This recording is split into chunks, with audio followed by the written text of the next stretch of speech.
Saúdo a igreja com a graça e a paz de Jesus, amém? Feliz por ouvir o Jonatas, sempre bom louvarmos a Deus com a música. Iniciamos nesse culto uma série de sermões agora do mês de julho, e a série tem como título Próximo Semestre, Próximas Batalhas, né? Nós vamos enfrentar lutas no próximo semestre, como enfrentamos todos os dias das nossas vidas.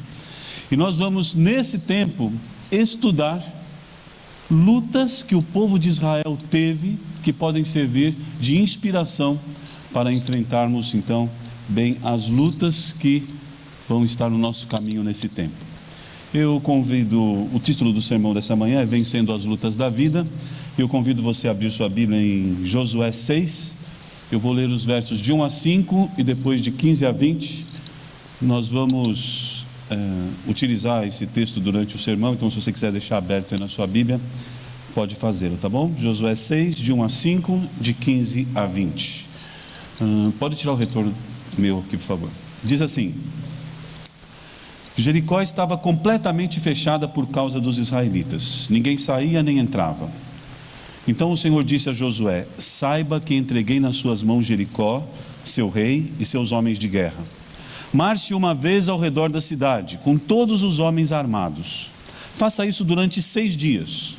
7 sacerdotes levarão cada um uma trombeta de chifre de carneiro à frente da arca. No 7º dia, marchem todos 7 vezes ao redor da cidade. E os sacerdotes toquem as trombetas. Quando as trombetas soarem um longo toque, todo o povo dará um forte grito. O muro da cidade cairá e o povo atacará, cada um do lugar onde estiver. Verso 15. No 7º dia levantaram-se ao romper da manhã e marcharam da mesma maneira 7 vezes ao redor da cidade. Foi apenas nesse dia que rodearam a cidade 7 vezes.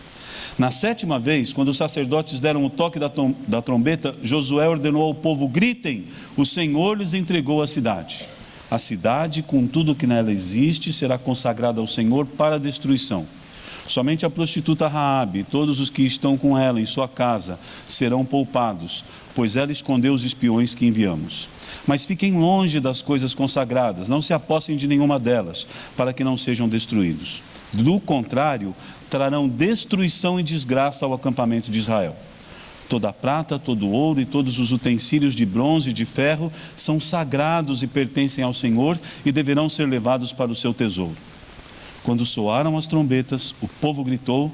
Ao som das trombetas e do forte grito, o muro caiu. Cada um atacou do lugar onde estava e tomaram a cidade. Vamos orar. Senhor Deus, maravilhoso estar com o teu povo neste lugar. Cantarmos louvores a ti, sentirmos a tua presença e agora termos a oportunidade de abrirmos a tua palavra e buscarmos nela, Senhor, verdade para as nossas vidas. Nós cremos, ó Deus, no poder da tua palavra e no poder do teu Espírito falando aos nossos corações, e pedimos que assim aconteça nessa manhã, em nome de Jesus, amém. Eu posso afirmar com segurança para você que nós temos reunidos neste lugar, nessa manhã, todos os tipos de problema. Não todos os problemas, mas todas as categorias de problemas nós temos aqui. Então assim, Josimir, como é que você afirma isso? Você não conhece minha vida? Pois bem, não conheço a vida de todo mundo, conheço a vida de alguns. E eu vou fazer como eu sou estatístico, vou fazer um exercício de amostragem, certo? Eu participo de um pequeno grupo, na casa do Lino e da Lucimar, que tem 11 pessoas. E lá nesse pequeno grupo nós oramos pelos problemas uns dos outros. E temos orado nos últimos tempos por alguns problemas. Problemas, por exemplo, de saúde, pessoas doentes do próprio grupo ou conhecidos que estão adoentados, problemas de relacionamento entre pai e filho, irmão e irmã, entre esposo e esposa, entre amigos. Temos orado por problemas profissionais, gente desempregada, gente querendo mudar de emprego. Temos orado também por vida estudantil, jovens prestes a prestar vestibular, querem passar no vestibular, outros que estão estudando precisam passar de ano e ir melhor na escola, outros querendo aperfeiçoamento de conhecimento até para melhorar sua condição profissional. Temos orado por problemas espirituais, gente que precisa ser liberta gente que precisa ser salva. Temos orado por problemas emocionais, gente com ansiedade, gente com depressão. Tudo isso numa amostra de 11 pessoas. Tem problema, hein, gente? Será que são só esses 11 que estão lá na casa do Lino e da Lucimar? Ou será que esses tipos de problemas são comuns às nossas vidas?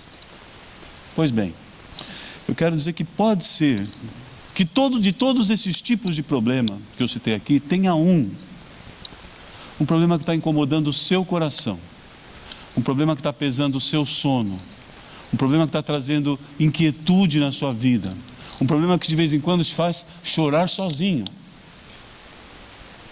E eu gostaria que você pensasse, qual é o problema hoje que traz essa tristeza na sua alma quando você se lembra dele? Sabe por quê? Porque nós vamos estudar princípios hoje, princípios de como participarmos da nossa vida enfrentando esses problemas com uma luta da forma que o Senhor quer que nós tenhamos. E esse problema que você pensou, certamente o caminho da sua solução passa pela obediência às coisas que Deus ensina e ensinou na sua palavra. E esse texto é muito legal, porque esse texto tem uma história da vitória do povo de Israel sobre Jericó, e ele tem a assinatura de Deus. Não foi Deus que escreveu, né? Alguém escreveu, Josué. Mas tem a assinatura de Deus. Na história, se você prestar atenção, está escrito lá, eu sou, fui eu que fiz, Deus que fez. Como que eu posso ter certeza disso? Aonde que está a assinatura de Deus nesse texto? Quem pegou a jogada? Por que Deus assinou esse texto? Vou ajudar vocês. Na Bíblia, qual é o número que se refere a Deus? 7. Certo? 7 é o número das coisas completas, do Deus eterno. E você prestou atenção?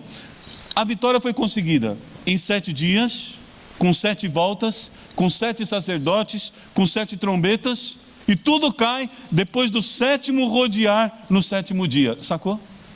Deus assinou isso, ele falou, sou eu que fiz, é o número 7.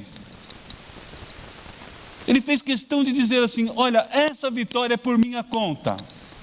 Não tenham dúvida. Fui eu que fiz. Rodear a cidade uma vez por dia e voltar para casa, e depois só no 7º dia rodear 7 vezes, tocar trombetas e gritar e depois ver o muro cair. Gente, isso não é coisa de general que armou uma estratégia de guerra, certo? Isso é coisa de Deus. E eu acho que Deus foi até caprichoso de fazer esse negócio tão diferente, justamente para deixar claro que o negócio era com ele. E sabe o que é interessante? Quando o pastor André me passou o tema da mensagem e o texto, eu lembrei que eu ia pregar essa mensagem no dia 7/7. Umas coisas assim que só Deus é caprichoso, né? Mas talvez o sermão você não vai lembrar, mas isso você vai lembrar. No dia 7/7. A tática que Deus usou para ganhar essa batalha é uma tática que nenhum general humano faria. Por mais inovador que ele quisesse ser, ele iria planejar algo diferente. Mas isso não quer dizer que Deus, quando nos ajuda a vencer as nossas batalhas, Ele sempre usa coisa diferente. Não. Eu creio que se nós estamos enfermos, Deus pode usar remédios, médicos, tratamento, tudo isso. Se estamos com problemas emocionais, Deus pode usar psicólogos, terapeutas, tudo isso. Se nós estamos com problema de arrumar outro emprego, Deus pode usar o nosso network. Eu creio que Deus age nas coisas naturais e nas coisas sobrenaturais. Ele é Deus, Ele faz como Ele quer, na hora que Ele quer. Mas de vez em quando, Ele diz assim, aqui eu ponho a minha assinatura. Sabe por quê? Para que a gente não esqueça que Ele continua agindo em nosso favor. De vez em quando Ele faz isso. Não é sempre Ele está agindo, mas de vez em quando Ele fala assim, aqui eu vou dar uma pitada de coisas de Deus. Só para eles lembrarem, opa, não estou sozinho, não fui eu que fiz esse negócio. Pois bem, a cidade de Jericó era tida naquela época como uma cidade impossível de ser conquistada. Os seus portões eram muito altos, muito resistentes, e os seus muros eram duplos e altos. Não eram muros simples, tinham um muro e depois outro muro e muito alto. Dizem as pessoas que estudam arqueologia que os muros de Jericó tinham 7,5 metros da terra para cima e 6 metros da terra para baixo. E sobre esses muros de 7,5 metros da terra para cima, tinha uma guarda que se revezava 24 horas por dia, de forma que qualquer possível embate ou inimigo que se aproximasse, eles poderiam comunicar e se preparar para recebê-los de uma forma violenta. E aí, alguns estudiosos pediram para que generais, especialistas em guerras antigas, pensassem quais seriam as formas de se conquistar uma cidade como essa, que tenha esse muro, que tenha esse tipo de proteção. E eles encontraram então 5 maneiras, né, de vencer essa cidade. A primeira é se houvesse uma equipe especializada em escalar muros altos e que conseguisse antes eliminar os soldados lá em cima. Então eles preparariam um exército com ferramentas específicas, né, para rapidamente eliminar os soldados, colocar escadas, sei lá o quê, cordas e subir rapidamente para tentar invadir por cima. Era uma possibilidade. A outra era fazendo túneis por debaixo da terra, lembrando que tem um muro lá embaixo, de 6 metros. Então ou teria que ser um túnel muito fundo, ou teria que ter explosão embaixo para que eles conseguissem passar, o que o povo de Israel certamente não tinha. A outra possibilidade era usar ferramentas grandes e pesadas para derrubar os portões. Sabe aqueles negócios enormes que batem, assim que a gente vê naqueles filmes de guerra antiga, para tentar derrubar os portões e entrar pelo portão, já que o muro era muito forte. A quarta possibilidade era usar catapultas com bolas de fogo, né, tentar incendiar a cidade de fora para dentro para depois invadir. E a última era fazer um isolamento muito grande, de forma que a cidade de Jericó ficasse muito tempo sem receber comida nem água, porque depois de muito tempo ia acabar o estoque que eles tinham lá dentro, e eles vão precisar sair fracos, né, com fome, com sede, e aí poderiam ser invadidos. Bom, certamente Israel não tinha nenhuma dessas possibilidades naquele momento, e a forma como Deus usa para vencer aquela cidade não tem nada a ver com isso.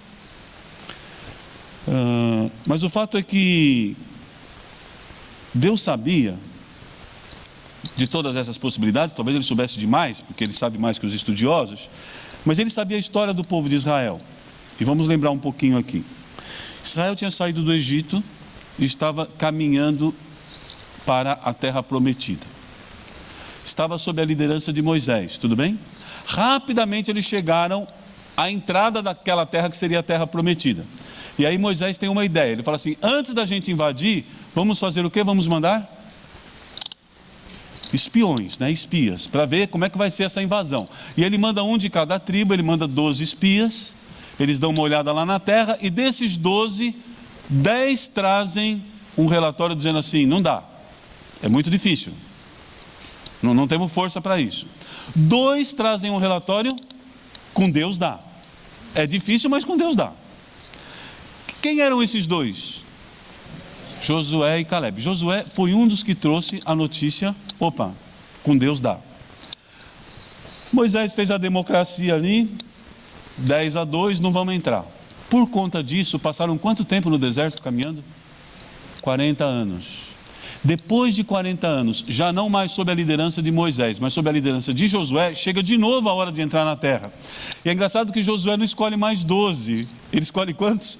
2, porque só 2 tinham dito que era bom. Ele falou: Senhor, vou escolher só 2. E ele manda 2 espias entrar em Jericó, e Jericó é a primeira cidade que o povo de Israel vai conquistar quando entram na terra prometida. É a primeira batalha. Eles não tinham experiência nenhuma ainda de batalha, eles tinham experiência de deserto, sobreviver no deserto com a bênção de Deus.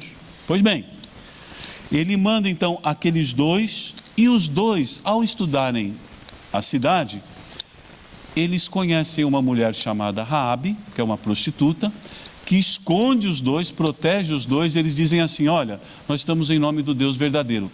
E a Raabe acredita em Deus, e acredita que aquele povo fala em nome do único Deus. E o que ela faz? Ela diz assim: olha, tudo bem, eu cuido de vocês, eu não deixo ninguém matar vocês, mas quando vocês chegarem aqui e invadirem essa cidade, fica um trato então: eu e a minha família seremos libertos. Combinado. E assim fica combinado, ok? Bom, diante dessa história então, nós vamos agora pensar que essa conquista, que era aparentemente impossível para a época, mas a Bíblia diz que o que é impossível para o homem é possível para Deus. Nós vamos lembrar como isso aconteceu, mas eu quero lembrar a história retirando apenas 4 verdades que podem nos ajudar a vencer as nossas lutas. As histórias da Bíblia, da Palavra de Deus, nada mais são do que orientação para as nossas vidas. Então nós vamos buscar 4 princípios ou 4 verdades nesse texto, para a gente então sair daqui com uma visão diferente. A primeira coisa é que eu quero dizer que a vitória vem a partir da fé e da obediência na palavra de Deus. Eu vou ler novamente o versículo 3. Deus diz assim: marche uma vez ao redor da cidade com todos os homens armados, faça isso durante 6 dias. Pois bem, vem aquela história de novo, que sempre que a gente vai na igreja o pessoal fala isso. Precisa crer na Bíblia, precisa ler na Bíblia, precisa crer na palavra de Deus. Amém que continuamos falando isso todos os dias, porque isso é verdade. Quando Deus dá uma ordem, quando Deus dá uma orientação, Ele não está fazendo isso para ser mais uma opção nas nossas vidas, Ele está dizendo isso para ser a opção certa. Então eu preciso crer, e Josué precisou crer. Como que eu vou fazer, Senhor? Marche 6 dias, dá uma volta só. Como é, Senhor? Fala direitinho, porque do jeito que o Senhor falar, eu vou fazer, porque eu creio. E a gente de vez em quando fica procurando um jeito de escorregar da palavra de Deus. Não é bem assim, ou não é totalmente assim. Não é assim. A palavra de Deus é a verdade. Ela não contém a verdade, ela é a verdade. E isso é muito diferente. E por isso a gente precisa conhecer mais a palavra de Deus. Eu vou ler 2 textos aqui. Primeiro, 2 Timóteo 3, 16 e 17. Diz assim: toda a Escritura, toda a Bíblia é inspirada por Deus e útil para o ensino, para a repreensão, para a correção e para a instrução na justiça, para que o homem de Deus seja apto e plenamente preparado para toda boa obra. Ou seja, os ensinos que estão na Bíblia nos ajudam a realizar todas as coisas que precisamos fazer, de uma forma boa. E ainda Hebreus capítulo 4, versículo 12. Pois a palavra de Deus é viva e eficaz, é mais afiada que qualquer espada de 2 gumes. Ela penetra até o ponto de dividir alma e espírito, juntas e medulas, e julga os pensamentos e as intenções do coração. Essa é a palavra de Deus. Com esse poder, eu gosto dessa palavra, é viva. Porque é viva, faz sentido em todos os tempos. E por isso a gente precisa crer que a nossa vitória começa por olharmos a palavra de Deus para enfrentar as lutas. E eu me lembro aqui que Jesus, quando foi tentado pelo diabo, como que ele respondeu às tentações do diabo? Usando a palavra de Deus. Cada investida do diabo na vida de Jesus, ele falava: está escrito, tão. Está escrito, tão. Agora pensa o seguinte: se Jesus, que era Jesus, precisava da palavra de Deus para vencer as tentações, você acha que você não precisa? Ah não, eu estou bem, deixa comigo. Vai nessa, não faz isso. Muito mais nós precisamos, porque a gente está muito mais contaminado. Aliás, ele não estava nem um pouco contaminado com o pecado, nós estamos nisso há muito tempo. Eu há 54 anos, contaminados com isso. Precisamos da palavra de Deus. E Josué entende isso. Eu preciso obedecer o que a palavra de Deus diz. E ele obedece completamente às instruções de Deus e também faz com que o povo obedeça, ainda que seja estranho. Josué não questiona e nem deixa o povo questionar. Agora, interessante é o seguinte: Deus não precisou que Josué entendesse muito daquele assunto, nem que ele fizesse análises para comprovar a teoria dada por Deus. Não, nem tivesse experiência. Deus queria fé e obediência. Creia e faça como eu disse. Só isso. Os detalhes da marcha dos sacerdotes, das trombetas, da arca, dos gritos, tudo foi feito exatamente como Deus ordenou. E se não fosse assim, creio que eles não teriam conseguido a vitória. Então, a primeira verdade é o seguinte: busque os princípios na palavra de Deus e creia que aquilo tem poder, porque tem, é de Deus. Obedeça. Você vai ver que isso é um bom passo para a vitória. O segundo é que a vitória inclui a espera pelo dia certo escolhido por Deus. Vou ler aqui o versículo 5. Quando as trombetas soarem um longo toque, todo o povo dará um forte grito, o muro da cidade cairá e o povo atacará, cada um do lugar onde estiver. Deus disse assim, quando? Quando estiver no momento certo, quando estiver na hora certa, aí a vitória vem. E um dos nossos maiores problemas é que quando a gente pede umas coisas para Deus, a gente não entende como que a resposta de Deus acontece. Aliás, quando eu era criança, eu lembro que me ensinaram que quando a gente pede uma coisa para Deus, ele tem 3 respostas. Deus pode dizer sim, Deus pode dizer não, Deus pode dizer... Espera, eu não creio nisso. Eu creio que quando a gente pede uma coisa para Deus, Deus diz sim ou não. Agora, o sim de Deus acontece no quando dele, não no quando meu. Na verdade, ele já disse sim, mas isso leva um tempo para o quando dele, quando ele achar que é o momento certo, o momento que vai trazer a resposta que eu preciso, aí ele deixa aquilo se realizar. Mas para a gente não sabe disso. E a gente fala assim, uau, será que é sim ou será que é não? Será que é sim, será que é não? E a gente fica nessa angústia, pensando nesse espere, quando Deus já disse sim ou não. Isso é crença do Josemir, tá? Essa é a forma como eu enxergo. Mas o fato é que entre a instrução, a realização do começo da luta e a vitória, demorou um tempo que aparentemente não foi longo, mas foi um tempo suficiente para a gente questionar se Deus ia acontecer ou não. Por quê? São 6 dias. E a pergunta é, por que Deus não resolveu logo no primeiro dia? Por que Deus permite ansiedade? Por que Deus permite inquietação? Por que Deus permite a possibilidade da reclamação? Por que Deus faz isso comigo? Se é sim, por que Ele já não diz sim? Se não é não, por que Ele já não diz não? Por que Ele permite eu passar esse tempo? Senhor, que vem, Senhor, essa vitória não vem, essa luta continua, Senhor, Tu sabes o tempo em oração, Tu sabes as lágrimas, Tu sabes tantas dessas coisas, por que Ele permite? Coloque-se no lugar do exército de Israel. Calcula-se que naquela época o exército de Israel tinha 600 mil homens. Imagina a dificuldade de manter 600 mil soldados. O soldado é um cara preparado para atacar, certo? Ele foi preparado para isso. Imagina manter 600 mil soldados rodeando uma cidade sem fazer nada e sem falar nada. Então vamos lá, primeiro dia, o que a gente faz, Josué? Faz a fila aí, turma. 600 mil.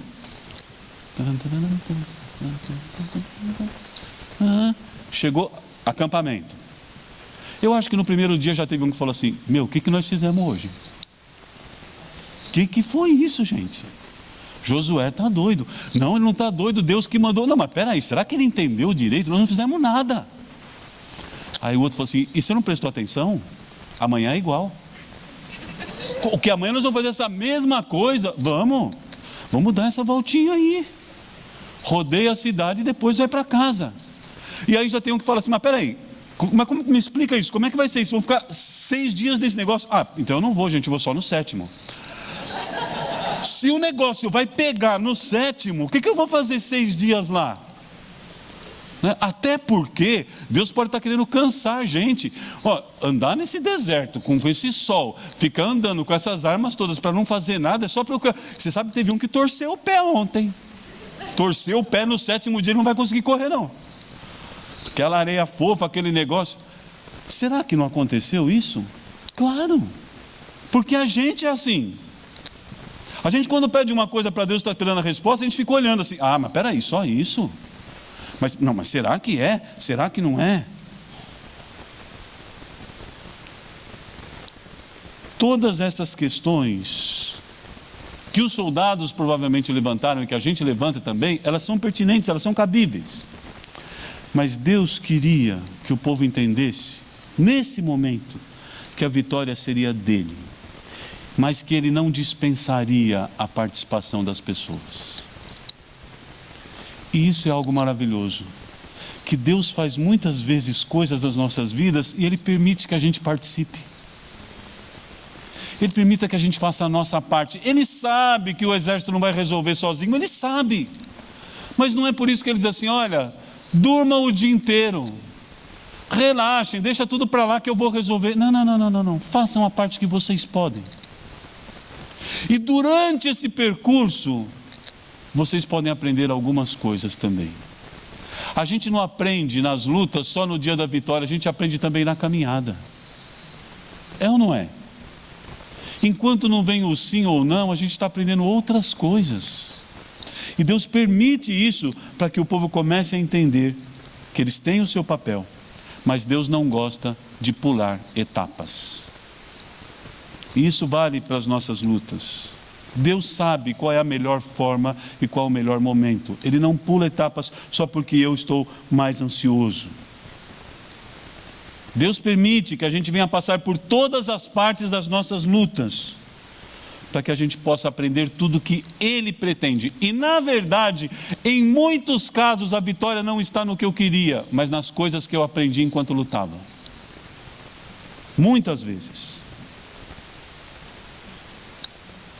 Sabe, eu acho que o exército topou, e estavam lá todos os 600 mil homens, só porque eles tinham certeza de que eles não ganhariam aquela guerra se não fosse por Deus. E aqui é uma coisa interessante, é que muitas vezes a gente só aceita realmente se render a Deus quando a gente acha que eu não resolvo mais isso. Já passou por isso? Eu já passei.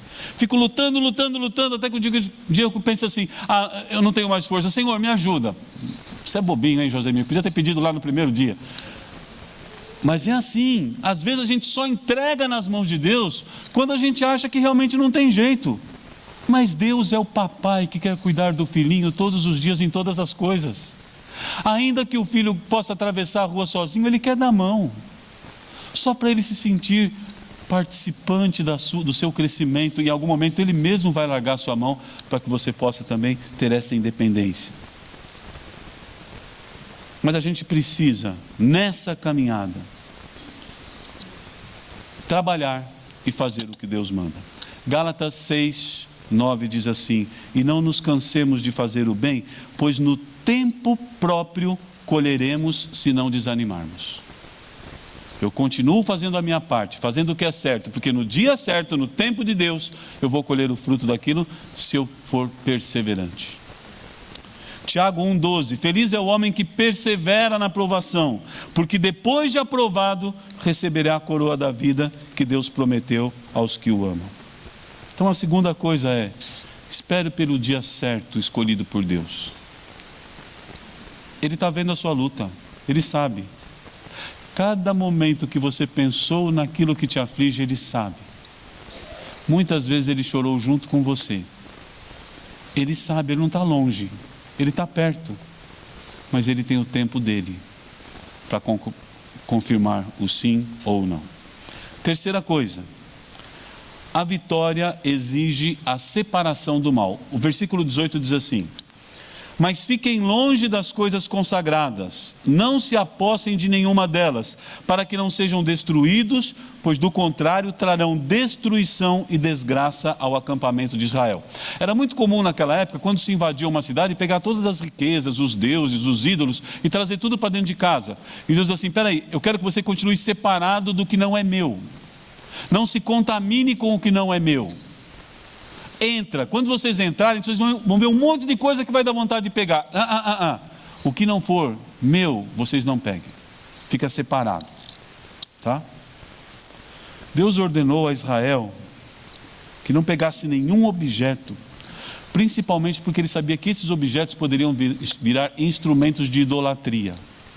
Eles iam começar adorando outros deuses. Certa vez um jovem perguntou para mim, ele falou assim: Josemir, me diz uma coisa, por que o carnaval, que é uma festa ligada somente à sensualidade, à carnalidade, por que o carnaval faz parte do calendário cristão? Mas eu vou contar uma historinha para você. O Império Romano dominava grande parte da Europa, estava bem, mas de repente surge um povo chamado povo bárbaro, E o nome do povo bárbaro é esse porque eles faziam barbaridades. Eles matavam de maneira que nenhum outro matava, eram cruéis. E eles começam a descer do norte da Europa para o sul da Europa. E aonde eles iam passando, eles iam destruindo tudo. E aí o imperador romano, junto com o Papa romano, pensa assim: a hora que esses caras chegarem aqui, eles acabam com a gente. Vamos fazer uma coisa? Vamos conversar com eles. Vamos tentar negociar isso, para não acabar com o nosso império. Nosso império é tão lindo, tanta arte, tanta coisa boa. E aí há uma negociação entre o Império Romano e os bárbaros, para que os bárbaros pudessem chegar até o Império Romano, mas que não destruíssem Roma e o seu império. Mas para isso, o que a gente faz? Vocês podem trazer as festas de vocês, vocês podem trazer os deuses de vocês, vocês podem trazer o jeito de vocês, porque a gente vai receber aqui agora está valendo tudo. E a minha pergunta é essa: para o povo de Deus, vale tudo? Essas são umas discussões mais atuais que a gente tem que parar e pensar hoje. Porque a gente tem que parar de ser hipócrita em alguns momentos, porque sabe o que acontece? A gente gosta e vai, eu sou a favor disso, nas passeatas contra a corrupção, a gente gosta de que algumas coisas estão sendo colocadas no lugar, isso é muito bom, mas eu vou dizer, eu ainda conheço irmãos e irmãs em Cristo, que muitas vezes dão dinheiro para o guarda não multar, sonegam o imposto dizendo que senão a empresa quebra, mentem para não criar confusão. Sabe aquele negócio assim: eu vou mentir porque se eu não mentir, gente, vai dar uma briga aqui em casa, então eu vou mentir, é melhor mentir. Vocês não acham que é melhor mentir? A gente acostuma se misturar com essas coisas, como se isso fosse normal, como se fizesse parte do jogo. Faz parte do meu jogo e do seu, mas não faz parte do jogo de Deus. Deus é santo, e o desejo dele é que a gente lute nas nossas batalhas com esta santidade que ele tem, porque ele sabe que nisso há poder que vem do alto. E alguém diz assim: mas hoje em dia está tudo assim, a gente não pode nem falar nada que já vira processo. Eu não sei, irmão, eu não sei. E por causa disso, a gente vai dizer que o que era verdade de Deus até ontem, hoje não é mais? Claro que não. A gente tem que estar preparado para um posicionamento diferente diante de algumas coisas, porque senão sabe o que acontece? Vamos supor, seu filho chega da escola e fala assim: pai, olha essa lancheira nova aqui. Nossa, filho, que bonita. Quem te deu? Não deu não, eu roubei. Um amiguinho meu deu mole e eu peguei a lancheira. Aí o pai fala assim: filho, isso não é bonito, né? Mas pegou a lancheira, né? Amanhã pega uma caneta então. É assim que você faz? É assim que você faz? Pai, hoje eu bati numa menina lá na escola, ela estava, eu fui dar um soco nela. Não é bonito, né, dar soco, mas deu soco. Dá um tapa então. A gente faz assim? Não. A gente fala assim: filho, isso está errado, você não pode roubar.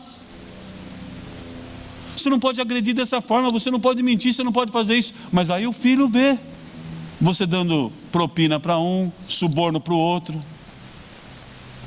roubando o governo. E você acha que ele está aprendendo com quem? Que vale a pena roubar? Deus disse assim: olha, eu quero dar a vitória para vocês, mas não se contaminem com as coisas que estão lá. O que é de lá é de lá. O nosso é separado, o nosso é diferente. Não vale tudo, viu, gente? Essa ideia de que vale tudo não é verdade diante de Deus. Mentira ainda é pecado, roubo ainda é pecado, imoralidade é pecado, tudo é pecado ainda, porque Deus disse.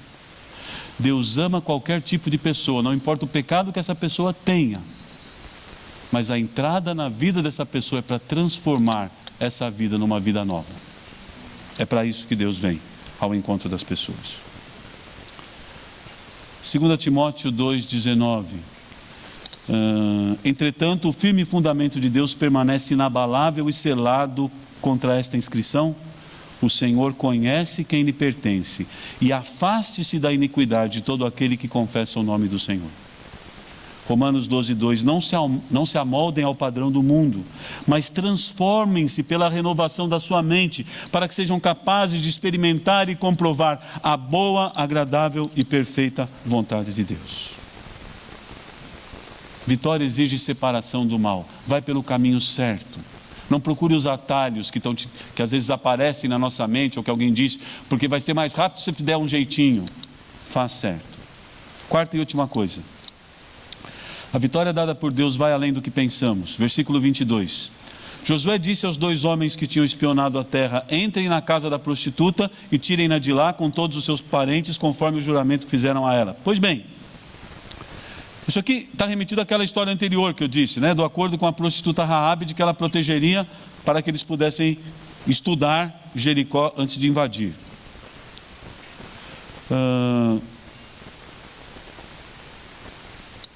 Raabe foi salva, né? E aqui eu não sei quais são os itens que estão ali. Se eu for mais rápido, você acelera para mim, tá bom? No PowerPoint. Mas Raabe foi salva porque ela creu. A salvação sempre foi assim. A salvação é pela fé. Sempre foi, desde Abraão. Ele creu e isso lhe foi imputado como justiça. Sempre foi pela fé, até hoje é pela fé. E o que não importa nisso? Não importa que tipo de vida nós levamos até hoje. As portas da igreja de Jesus estão e devem estar sempre abertas para qualquer tipo de pessoa, de qualquer tipo de erro. Podem vir, são todos bem-vindos. Mas Raabe, na sua vida de prostituição, sabia que não estava agradando nem a si mesma, nem agradando a Deus. E um dia ela diz assim: eu quero sair disso. E quem pode me ajudar nisso é Deus. E a notícia é a seguinte: esse Deus que salvou Raabe continua podendo salvar qualquer pessoa. Sabe que às vezes eu vejo gente que vai evangelizar e escolhe: esse aqui acho que eu nem vou pregar porque esse aí não tem jeito. Que isso, gente? Não é você que vai salvar, é Deus. Para Deus sempre tem jeito. Isso aí eu acho que eu vou pregar para esse porque ele já está pertinho. Eu já estou vendo que ele está pertinho de aceitar Jesus. Isso não existe. Há um deserto imenso entre a pessoa sem Deus e com Deus. Precisa de um toque do Espírito, algo sobrenatural na sua vida, para que ele possa atravessar de repente tudo isso. E a nossa função: o que Deus pode acrescentar na minha vitória? Deus pode dar mais coisas. Eles queriam apenas invadir Jericó. Sabe o que Deus fez? Deus trouxe uma família nova para o povo de Deus no dia da batalha. Raabe e toda a sua família. Deus faz coisas além do que a gente pede e pensa. É importante verificar que Deus não faz acepção nenhuma de pessoas, viu, gente? Deus sempre esteve preocupado com Raabe. E o quando dela chegou naquele dia, naquele evento. Deus quer e vai realizar muitas coisas enquanto nós estivermos lutando. E aqui eu quero apenas ler o cumprimento disso, né? Versículo 8 e 9 de Josué 6. Quando Josué terminou de falar ao povo, os 7 sacerdotes que levavam suas trombetas perante o Senhor saíram à frente, tocando as trombetas, e a arca da aliança do Senhor ia atrás deles. Os soldados armados marchavam à frente dos sacerdotes que tocavam as trombetas, e o restante dos soldados seguia a arca. Durante todo esse tempo tocavam-se as trombetas. E aqui tem uma coisa interessante. Os soldados iam servir para invadir. Ok. As trombetas com os sacerdotes para dar o sinal. Ok. O grito para dar o vamos que vamos. E para que a arca? Por que a arca que tinha que estar entre os sacerdotes e o restante dos soldados no final? Por quê? Porque a arca simbolizava a presença de Deus no meio daquela guerra. Deus é legal nisso. Às vezes a gente pensa que está sozinho na batalha, Deus manda um recadinho no nosso ouvido. Alguém fala assim: vamos orar. Alguém fala assim: Deus vai abençoar. Ele fica dando um recado dizendo assim: eu estou com vocês, viu, gente? Vocês não estão sozinhos nesse deserto, não.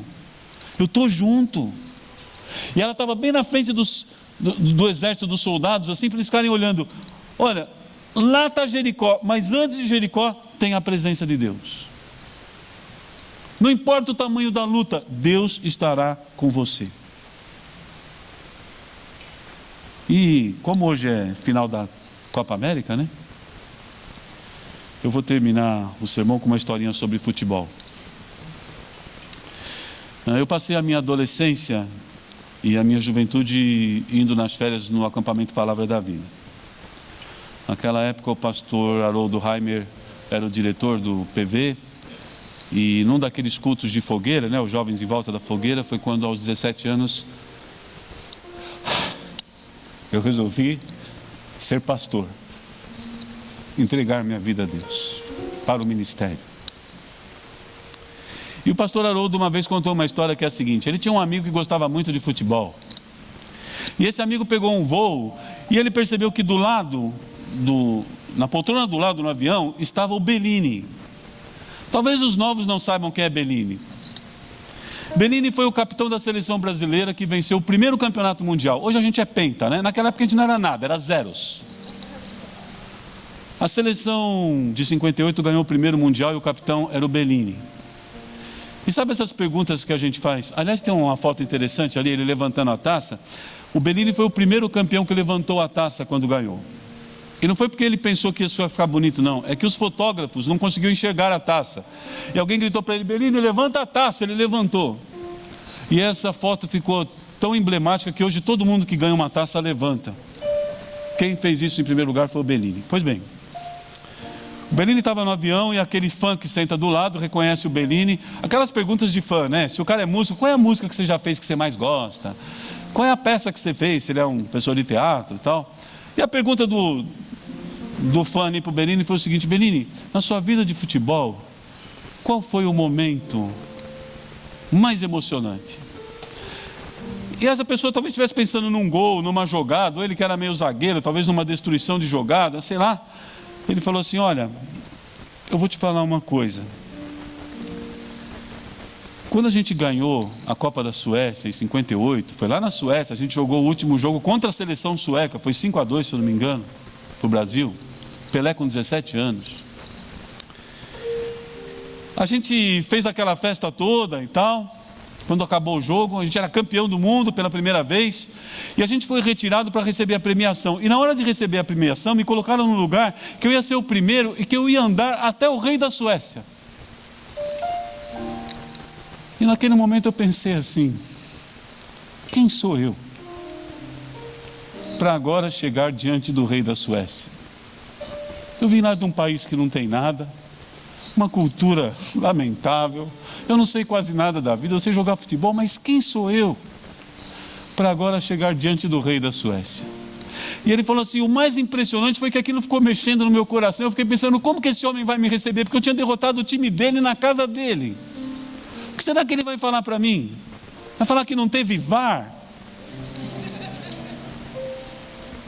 Quando ele chegou diante do rei da Suécia, o rei da Suécia pegou o troféu, a taça Julius Rimet, e ao entregar para ele falou assim: você merece esse troféu, porque você fez o seu trabalho muito bem feito. E ele falou assim: eu não merecia aquilo. De todos os jogos que eu tive, aquele encontro de 5 segundos foi o que mais marcou a minha vida como atleta. Eu nunca vou esquecer o dia que eu estive diante de um rei e ele falou: você mereceu esse troféu. Tenho 2 notícias para dar para você. A primeira é que eu creio que Deus pode solucionar aquele problema que você pensou no primeiro momento do sermão. Eu creio que Deus pode trazer paz ao seu coração nessa hora, dizendo: eu vou fazer. Mas eu também creio que algumas coisas que a gente pede a Deus, Ele diz: não, isso eu não vou fazer, pelos motivos que Ele sabe, eu não sei. Mas eu sei que durante essas lutas, durante essa jornada, durante esse tempo que eu estou buscando essas respostas, essas vitórias, se eu continuar crendo na palavra de Deus, obedecendo a palavra de Deus, se eu continuar esperando pelo tempo certo de Deus, sem me revoltar, se eu continuar não me aceitando tudo que vem do mundo como se fosse certo, porque não é certo, tem coisa que é certa e tem coisa que não é. se eu conseguir não me contaminar com isso, e se durante esse percurso Deus ainda me usar para trazer outras pessoas à salvação, como Ele levou Raabe e sua família, eu tenho certeza que vai ter um dia que eu e você vamos encontrar um rei. Não vai ser o rei da Suécia, não. Vai ser o Rei dos Reis, o Senhor Jesus. E eu não sei como isso vai funcionar, mas eu sei que a Bíblia diz que Ele tem um troféu. Não sei como é isso, mas de alguma forma Ele vai falar assim: meu filho, isso é teu. Você fez isso muito bem feito. Não é que você merece, não é que você está aqui pelo seu merecimento. Nós vamos estar diante do Senhor Jesus pela graça de Deus. Mas Ele ainda vai ter esse momento conosco de dizer: eu gostei de estar rodeando a cidade do seu lado. Eu gostei quando você tomou aquelas atitudes. Meu coração se alegrou quando você falou assim: não me parece lógico, mas eu vou obedecer porque Deus está mandando.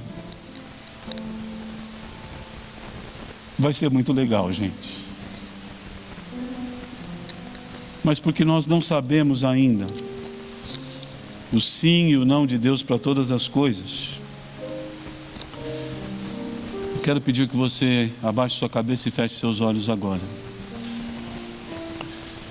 E talvez você queira dizer assim: Senhor, essas coisas que me perturbam, hoje eu quero dizer novamente para o Senhor: eu creio na Tua palavra e eu quero obedecer a Tua palavra. Eu estou disposto a esperar o tempo do Senhor. Eu vou continuar fazendo a minha parte, clamando, lutando, buscando as soluções, mas que não sejam buscas que me contaminem com o mal. Eu quero estar separado do mal. E Senhor, enquanto eu estiver nessa luta, agrega outras coisas, outras bênçãos, aprendizado na minha vida, novas vidas para o Teu reino. Senhor, eu estou aqui para andar junto contigo, na Tua presença, como aquela arca no meio do exército.